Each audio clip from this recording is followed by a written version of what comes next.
Hello ನಮಸ್ತೆ. Sir ನಮಸ್ಕಾರ. ಹೇಳಿ ಸರ್. ಇದು ಚಾವ್ಲೆಟ್ ಬೀಟ್ ಅಂತ ಗಾಡಿ ಕಳ್ಸ್ಕೊಟ್ಟಿದ್ರಲ್ಲ, ಹೌದು ಸರ್, 2012ನೇ ಮಾಡಲು. 12 ಓನರ್ ಎಷ್ಟಾಗಿದಾರಲ್ಲ? ಸರ್ 4 ಓನರ್ ಆಗಿದೆ.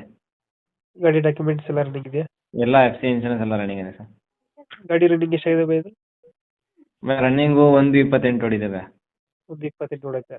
ಹ್ಞೂ ಟೈರ್ ಕಂಡೀಷನ್ ಚೆನ್ನಾಗಿದೆ ಸರ್. 4 ಒಂದು 50-60% ಐತೆ. ಎಷ್ಟು ಬರುತ್ತೆ ಮೈಲೇಜ್ ಗಾಡಿ ಇದು?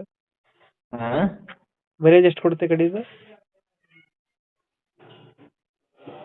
ಮೈಲೇಜು ಬರುತ್ತೆ ನಿಮಗೆ ಒಂದು 22 ಆ ಥರ. 22 ಕೊಡುತ್ತೆ. ಹ್ಞೂ. ಫೀಚರ್ಸ್ ಏನು ಬರುತ್ತೆ ಗಾಡಿದು? ಫೀಚರ್ಸು AC ಪೋಸ್ಟರಿಂಗ್, 4 door window, power window, centre lock. Back visor ಹ್ಞೂ ಎಲ್ಲ ಬರುತ್ತೆ. ಎಲ್ಲ ಬರುತ್ತೆ. ಡೆಂಟ್ ಕ್ರಾಚಸ್